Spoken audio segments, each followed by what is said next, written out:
Let's make honey joys, a popular Australian treat. Add 1/3 cup of butter, 1/3 cup of sugar,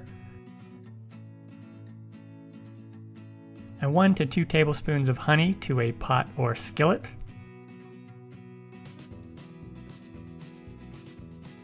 Set the burner to medium-low. Stir occasionally until everything is melted and well combined, and then bring it to a foamy bubble. Remove it from the heat. Add 4 cups of corn flakes and stir until well coated.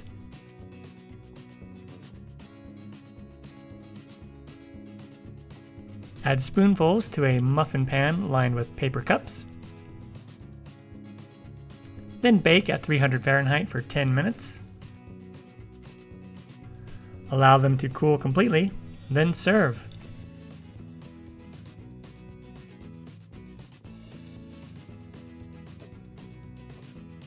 Enjoy!